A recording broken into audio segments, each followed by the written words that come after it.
Bom dia, senhoritas e senhoritos. Estamos iniciando a gravação de mais uma aula, não é? Na aula de hoje nós vamos, na sequência, a correção de exercícios, não é? Para a nossa atividade avaliativa que nos aguarda essa semana. Antes, não é, de começar a aula, sugestão, né? Uma sugestão, pensando com meus botões, vocês têm que agradecer as professoras de português de vocês, né? Tanto a Fabrícia quanto a Carla, que incentivam vocês no processo literário, porque na minha formação de ensino médio, há muitos e muitos e muitos e muitos e muitos anos atrás, certo? Eu não fui ensinado a falar de literatura nacional, né? Eu fico olhando assim, as professoras que incentivam vocês a lerem, né? Principalmente a literatura nacional, eu percebo como isso é importante, não é? E como eu perdi tempo, né? Então eu comecei a ler algumas coisas relativas à literatura nacional recentemente, né? E seguindo a sugestão, né? As redes sociais para mim elas servem muito para isso. Eu conheço muitos autores e muitas obras a partir de sugestões, né? Em conversas nas redes, não é? Muitas obras eu já tinha ouvido falar, mas as sugestões nos favorecem. Essa semana, ontem para ser mais exato, eu comecei a ler o Memórias Póstumas de Brás Cubas, certo? Do Machado de Assis. Comecei a ler ontem e estou achando bem interessante, certo? Bem legal, né? Então, no comecinho, seguindo aquela proposta que eu já passei para vocês, lê 10 páginas por dia. Você lê 10 páginas por dia, em 30 dias você leu 300 páginas. Né? Você leu um livro considerável. Né? Você não precisa ler livro chapocão, né? Não precisa ler 300, um livro de 300 páginas toda vez. Mas como sugestão aí de livros, né? Tem o Memórias Póstumas de Brás Cubas, é uma leitura tá bem agradável. Recomendo, não é? A vocês. Beleza? Mas, feita a dica de leitura e de recomendação, né? Eu não preciso recomendar tanto, porque, como disse, vocês têm sorte de ter professores que fazem isso, né? Que recomendam a vocês as atividades. Deixa eu abrir aqui os exercícios. Por favor, respira. Regência.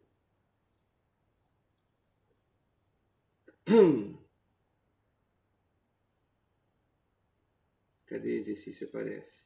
Deixa eu ver se é esse aqui.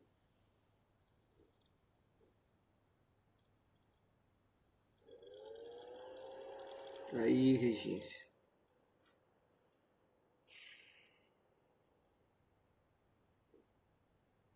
Podemos?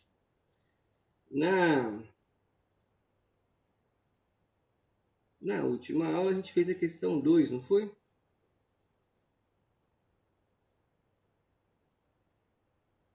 A gente fez a questão 2. Por favor, se manifestem aí para eu não me sentir sozinho. Por favor. Bom, vamos aí então para a discussão das questões. Nós fizemos a questão de número 4 na última aula. Não, nós pulamos a 4, vamos rever aqui. Nós pulamos a 4 para fazer depois a discussão das manifestações. Fizemos a número 8, vamos fazer a 10. Confere? Vocês fizeram os exercícios? Né? Diz aí a questão 10. Vocês estão me vendo, gente? Porque ninguém se manifesta, ninguém fala nada. Eu estou falando sozinho? Como é que tá isso aí? A 8, muito obrigado, Rita. Muito obrigado. Beleza. Vou começar a gritar. Eu só não posso gritar, senão vou acordar a minha esposa e aí vai dar problema. Mas vamos aí então. A questão 10. As alternativas abaixo apresentam exemplos de permanências ou continuidade na formação social brasileira ao longo da primeira metade do século XIX, à exceção de, ou seja, 4 estão corretas, uma está errada para marcar esta equivocada, né? Qual seria a alternativa correta, né? Família patriarcal extensa, trabalho escravo negro, exclusivo comercial, a economia de base agrícola, o regime de padroado. Observa que ele chama atenção até a primeira metade do século XIX, ou seja, até 1850, certo? Qual opção vocês marcaram? Qual delas? Ou ninguém fez? Me diz logo, ninguém fez, para eu não perder meu tempo esperando alguém responder alguma coisa, por favor. Alguém fez a atividade? Ah, Matheus. Veja só, Mateus, veja só, presta atenção. Fernanda, Matheus, presta atenção no enunciado. As alternativas abaixo apresentam exemplos de permanências ou continuidades, né, da formação social brasileira ao longo da primeira metade, ou seja,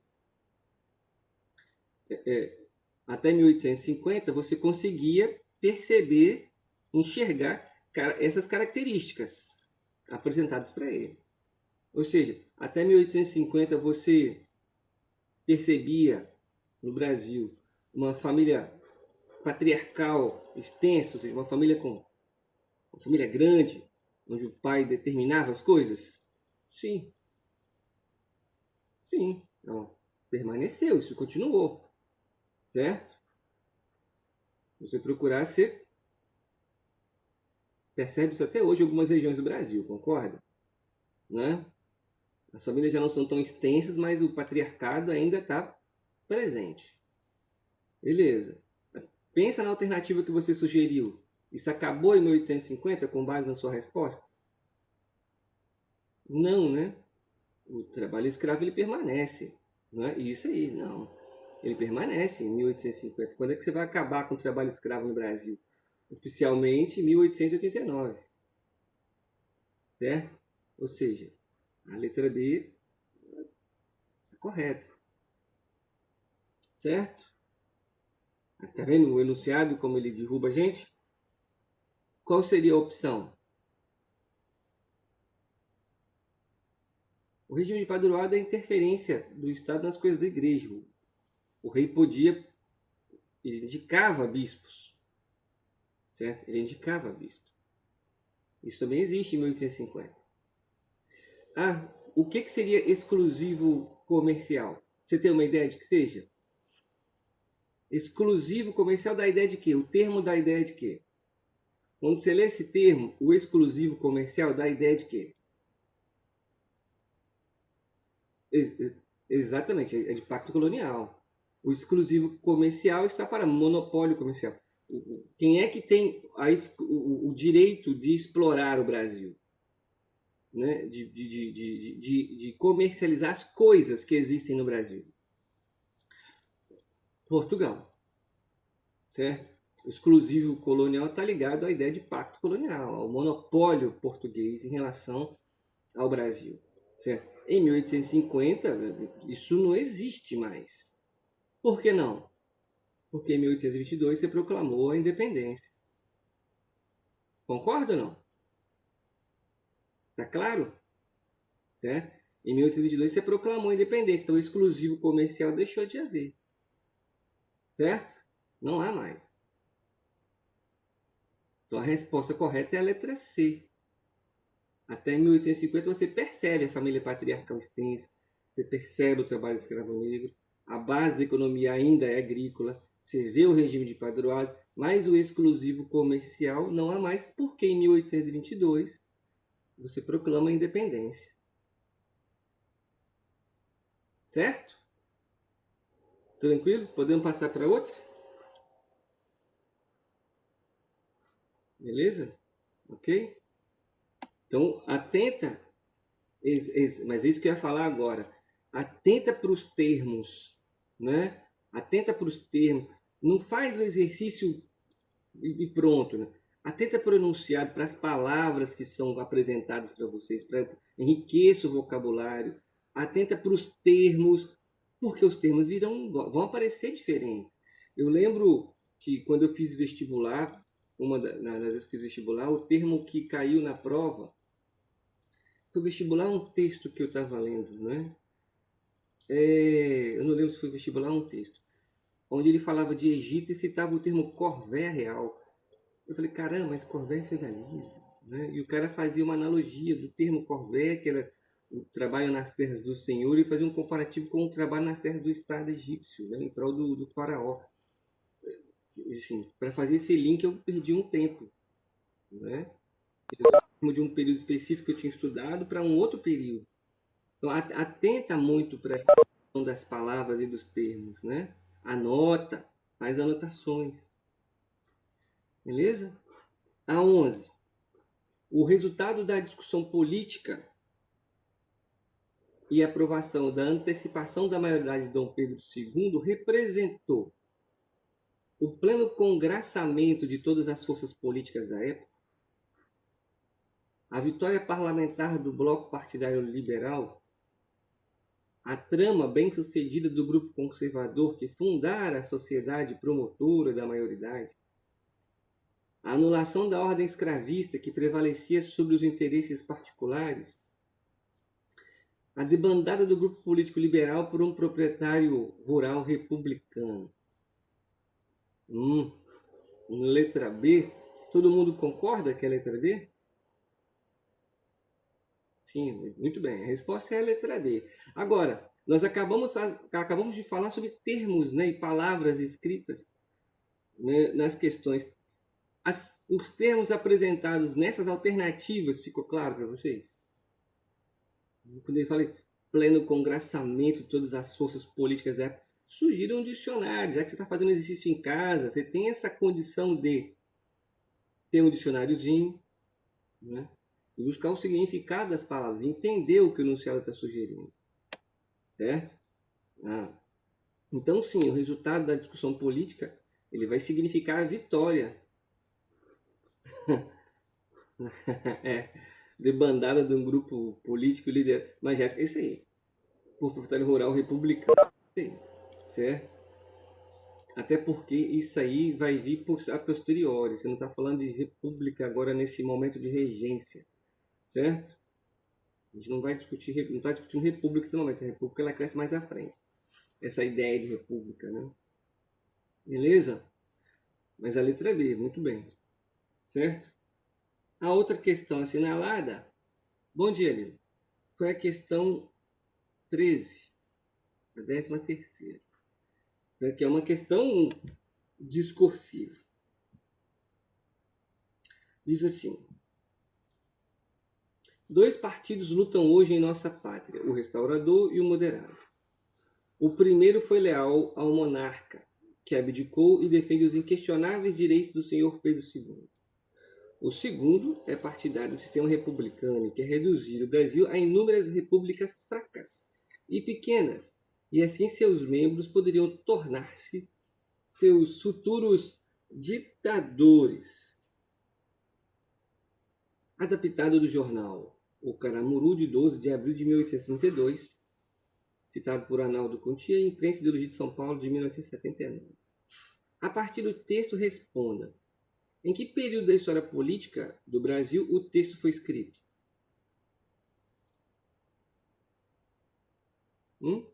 Em que período da história política o texto foi escrito?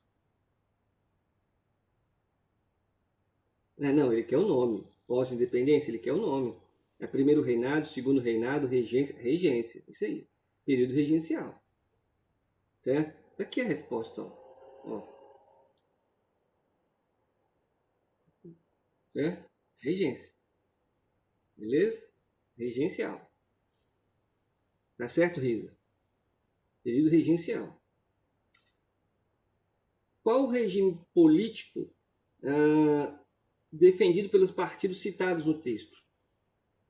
Então, o que defende o restaurador, o que defende o moderado? O que cada um defende?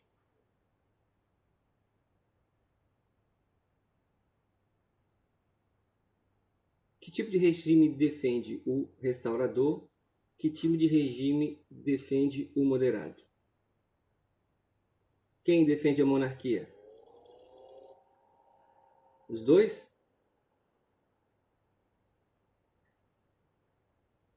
Não, é o inverso, Risa. Olha o nome, restaurador. Restaurador é de restaurar. Era de um jeito, mudou. Restaurador. Certo? Isso aqui, ó. O primeiro leal ao monarca. O primeiro leal ao monarca. Logo, o restaurador defende a monarquia. Certo? O moderado, que quer reduzir o Brasil em inúmeras repúblicas. Resposta no enunciado. Presta atenção no enunciado. Então, restaurador, monarquia. Moderado, repúblicas. Certo? Quais são as críticas que o jornal Caramuru faz ao Partido Moderado? Qual é a crítica?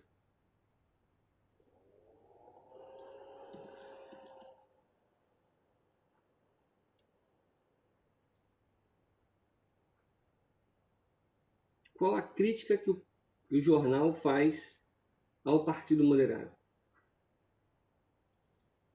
Percebe? Isso não é nem conteúdo, isso é interpretação de texto. Você interpreta texto em todas as disciplinas. Né? Nós podemos errar à vontade, hein? Qual crítica que o jornal faz? Ele usa, tá aqui termos que ele usa. Quais os termos? O que ele usa?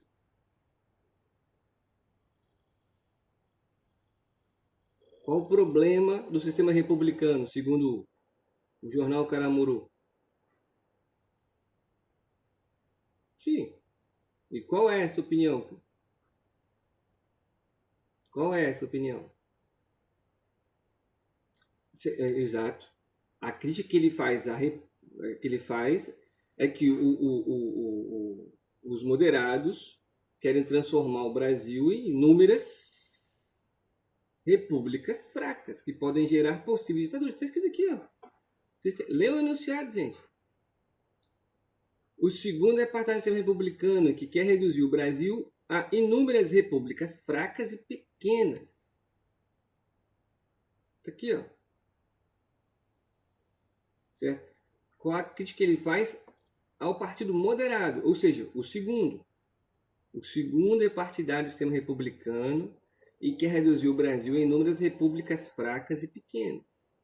E assim seus membros poderiam tornar-se seus futuros ditadores. Aqui ele faz uma analogia até a América Espanhola, não é? Que fragmentou-se. Né? Que fragmentou-se. Certo? Então você vê que uma defesa pela manutenção da integração do Brasil, a manutenção da integralidade do Brasil. Né? O Brasil não viesse a se fragmentar. Certo? É a defesa de um governo por parte de uma parte da elite nacional, a defesa de um governo centralizado e forte, para impedir que a federação, né, que a autonomia e as províncias produzissem homens com muita força política regional. Certo? Fazendo esses homens pequenos ditadores, que fosse. Certo? Então a crítica que o jornal faz, certo, ao Partido Moderado é a perspectiva de criar inúmeras repúblicas no Brasil, ou seja, o Brasil iria fragmentar-se, não é, em repúblicas fracas e pequenas. Isso aqui, ó, comparado à América Espanhola, né, pós-independência. Tá claro ou não? Tá claro ou não? Tranquilo? Beleza? Atentos, vocês estão cochilando no enunciado das questões, hein? Atenção. 14. Sobre a Guarda Nacional, é correto afirmar que ela foi criada pelo imperador Dom Pedro II e era por ele diretamente comandada, razão pela qual tornou-se a principal força durante a Guerra do Paraguai, para atuar unicamente no sul, a fim de assegurar a dominação do império na província cisplatina. Segundo o modelo de Guarda Nacional Francesa, o que fez dela o braço armado de diversas rebeliões no período regencial e início do Segundo Reinado. para substituir o exército extinto durante a minoridade, o qual era composto em sua maioria por portugueses e ameaçava restaurar os laços coloniais. No período regencial, como instrumento dos setores conservadores, destinado a manter e restabelecer a ordem e a tranquilidade públicas. Qual dessas vocês marcariam? Muita calma. Muita calma nessa aula.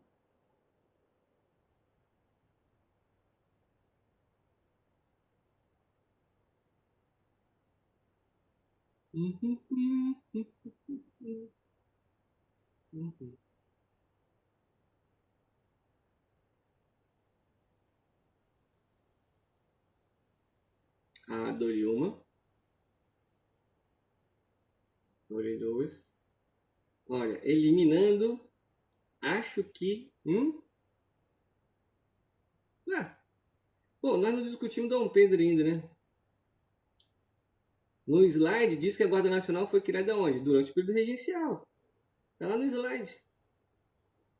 Foi criada aqui. Lembra? Composto por eleitores. Que fortalecia ainda teve discussão com vocês sobre como que as forças militares e as polícias, hoje em dia, elas abarcam setores menos favorecidos, né? Menos favorecidos. Aquelas pessoas que querem trabalhar, mas têm dificuldade, por exemplo, de acessar empregos que melhor remuneram, né? Ou tem dificuldade de conciliar trabalho e estudo. O nosso meio, né? As pessoas que estão próximas da gente. Eu estou falando da realidade da gente, mais próxima da gente. A polícia é um mercado de trabalho, né? Quantos de vocês aí, os pais, ou tem parentes que estão na polícia, né? Estão na polícia, né? Não tinha um curso superior, tinha só um ensino médio, precisava trabalhar, abriu o concurso para a polícia, mergulhou. E a polícia permitiu, então, né, a partir dessa estabilidade, a construção e a manutenção da família como ela é. Né? Quantos? Somos vários, né? Somos vários. Né? As forças militares, elas acabam abraçando, né? Essa massa, né, com poucas oportunidades. A gente sai da periferia, vira polícia, depois volta para a periferia para bater na periferia. Que treta, hein? A 16ª. A 16ª. Alguém ficou com dúvida na questão 14? Ficou claro? Não é? Tá bem óbvia, né? Seguindo o que a gente está discutindo, a ordem, nós não discutimos o restante, né? Foi no período regencial que ela foi criada. Mais importante, vamos começar de novo, abre aspas. Mais importante, o país é abalado por choques de extrema gravidade. Não mais os motins, mas verdadeiros movimentos revolucionários com intensa participação popular. Põem em jogo a ordem interna e ameaçam a unidade nacional. Em nenhum outro momento há tantos episódios em vários pontos do país, contando com a presença da massa no que ela tem de mais humilde, desfavorecido. Daí as notáveis conflagrações verificadas no Pará, no Maranhão, em Pernambuco, Bahia, Rio Grande do Sul. Esse texto refere-se ao período da Guerra da Independência, da Revolução de 1930, agitado da regência, das revoltas tenentistas, da proclamação da República. Né? Nós estamos estudando regência, né? Nós estamos estudando regência, né? Pois é. Né? Regência. Guerra da Independência. Você podia até assim, acho que eu fiquei na dúvida na Guerra da Independência. E você ia pesquisar lá nos alfarrábios as revoltas que aconteceram pós-independência, né? A Revolução de 1930. As revoltas tenentistas, né? Que vão continuar no período republicano. Da proclamação. Nós não vimos nada disso ainda, né? Se você estivesse no terceiro ano, eu até aceitava, aceitava sim, né? Com a caneta na mão, né? Letra C, né, gente? Lá, né? Tem lá a tabelinha no slide com todos os movimentos que ele cita, os estados, né? Todas as regiões. Cabanagem, Sabinada, Revolução Farroupilha, os malês, né? Tudo aí. Essa aí era um abraço. Letra C. A próxima questão. Como eu disse para vocês, eu estou postando uma página de exercício que são bem objetivos, assim, bem conteudistas mesmo, né? Porque as discussões paralelas a gente tem promovido durante a correção e durante as aulas, né? E para mostrar para vocês que prova de concurso, seja vestibular ou outro concurso que seja, faz sempre questão de lembrar disso. Não é bicho de sete cabeças, não é lá tão bicho de sete cabeças. Claro, a dificuldade é que o conteúdo é muito grande. Por isso que a gente tem que estar sempre estudando e lendo alguma coisa e anotando. Mas eu estou tentando chamar a atenção de vocês, principalmente para a leitura atenta para o enunciado, a interpretação do enunciado, né? Buscar enriquecer vocabulário, porque isso favorece na hora de responder questões. Porque quando a gente corrige a questão, a gente fica meio assim de, caraca, era isso? Né? Não é bicho de sete cabeças. O difícil, gente, não é entrar na universidade pública. Melhor, assim, claro que é difícil entrar na universidade pública, ainda mais para nós que temos que desenvolver N atividades ao mesmo tempo, né, e não temos uma rede de proteção tão grande, certo? Mas tão difícil quanto entrar na universidade é sair da universidade, né? Até porque a universidade é algo, para mim, algo espetacular, né? Os privilegiados que lá estão, certo? Poder ficar lá o mais tempo possível. 25 a questão agora, hein? Mas todos vocês estarão na universidade. Eu acredito nisso. O período regencial foi um dos mais agitados da história política do país e também um dos mais importantes. Naqueles anos, esteve em jogo a unidade territorial do Brasil. Acabamos de ler um textinho do jornal Caramuru discutindo a questão da integralidade do Brasil, né? E o centro de debate político foi dominado pelos temas da centralização ou descentralização do poder, do grau de autonomia das províncias e da organização das forças armadas. Fausto, Boris Fausto. Né? Deixa eu ver. Eu já guardei. Eu tenho esse livro aí, do Boris Fausto, como fonte de pesquisa para gente. Depois eu pego para mostrar a capa dele. Certo? Sobre as várias revoltas nas províncias durante o período da regência, podemos afirmar corretamente que eram levantes republicanos em sua maioria, que conseguiam sempre empolgar a população pobre e os escravos. A principal delas foi a Revolução Farroupilha, abastecida nas províncias do Nordeste, que pretendia o retorno do imperador Dom Pedro I.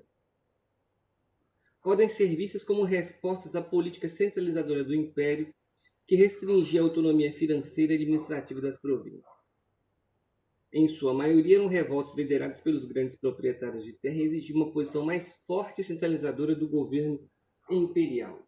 E aí, essa aí exige um pouco mais de reflexão. Ah, garoto, lá de cara assim, de sola, letra C. Mais alguém? Todo mundo concorda com a resposta da Fernanda? Os demais? Alice?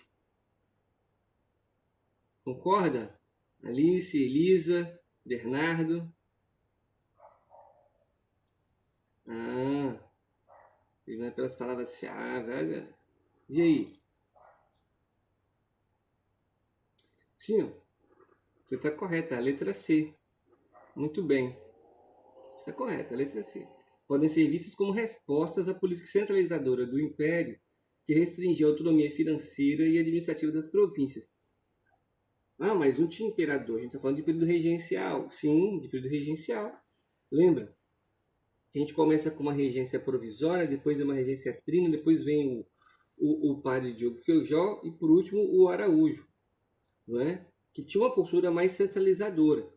Lembra? A discussão, a disputa, né, que existe entre a elite nacional é entre um poder centralizado ou mais autonomia para as províncias. Esse é o debate político partidário, né, que a gente tem no Brasil durante esse período regencial. Certo? É importante observar isso. Na letra A, eram levantes republicanos, em sua maioria, que conseguiam sempre empolgar a população pobre de escravos? Não. Certo?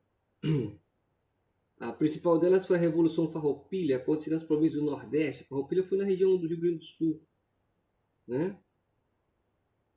Em sua maioria, eram revoltas lideradas pelos grandes proprietários de terra que exigiam uma posição mais forte e centralizadora do governo imperial. Né? As revoltas durante a regência, elas estão, em sua maioria, reivindicando autonomia, né? E não centralização. Certo? Então, a letra C é a palavra, é a resposta correta dessa questão. Certo? Dúvidas, dívidas, dividendos?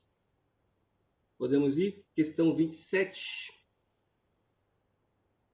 O período regencial foi politicamente marcado pela aprovação do ato adicional que... Lembra o que foi o ato adicional? Criou o Conselho de Estado? Implantou a Guarda Nacional? Transformou a regência trina em regência una? Extinguiu as assembleias legislativas provinciais? Eliminou a vitaliciedade do Senado? Qual a alternativa?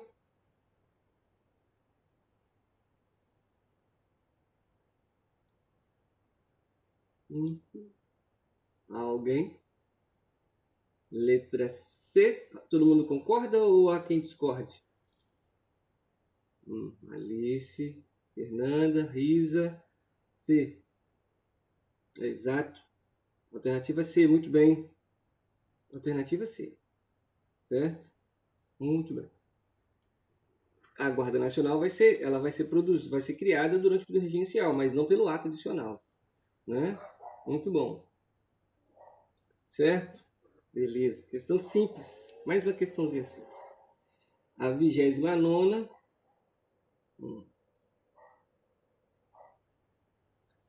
Bom, essa é boa, hein? Explique o golpe da maioridade em 1840. O que foi o golpe da maioridade em 1840? Essa é boa. Vou dar um tempinho até para vocês digitarem a resposta. O que foi o golpe da maioridade de 1840?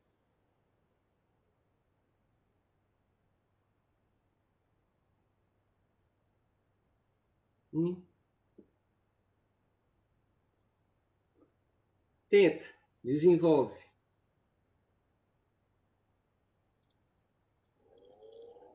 Vocês têm um slide na mão.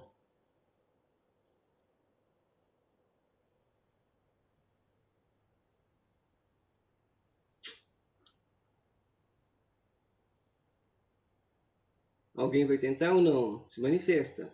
Cada o tempo. O golpe da maioridade. O que propunha o golpe da maioridade? Ele propunha o quê?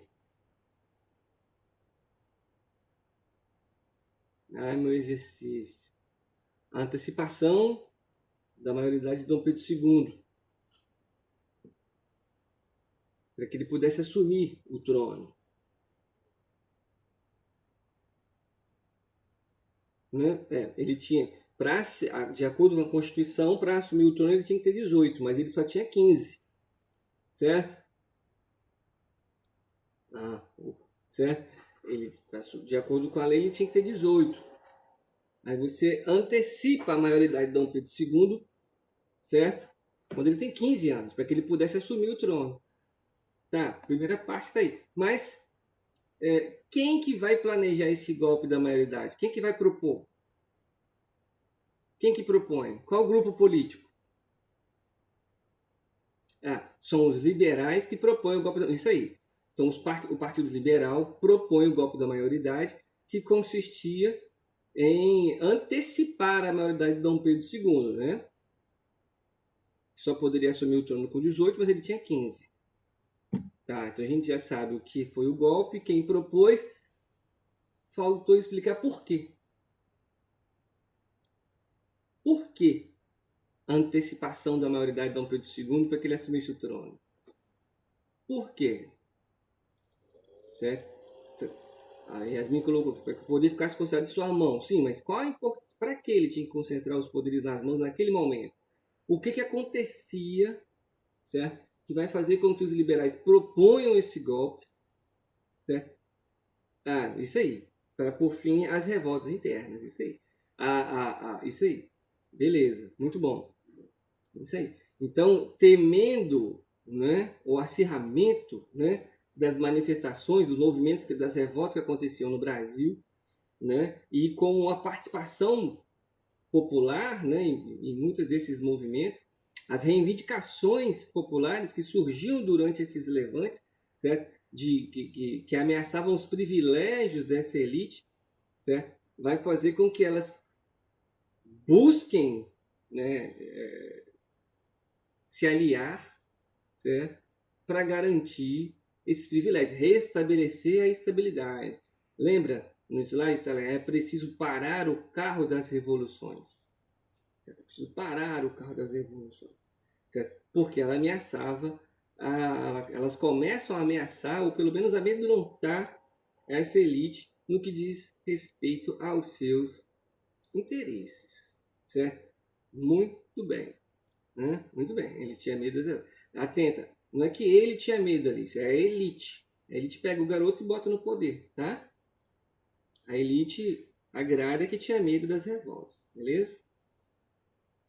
Certo? Beleza, muito bom. Vamos ver se dá tempo de fazer a 30. A questão de número 30. Bernardo Pereira Vasconcelos, político brasileiro do período regencial, afirmou na segunda metade dessa fase da história do Brasil ser necessário parar o carro da revolução. Acabei de citar a frase, né? Quem fez a 29 resolve a 30. Qual o contexto político e social a que se referiu com essa avaliação? Qual o contexto político e social a que ele se referiu com essa avaliação? Qual o contexto político?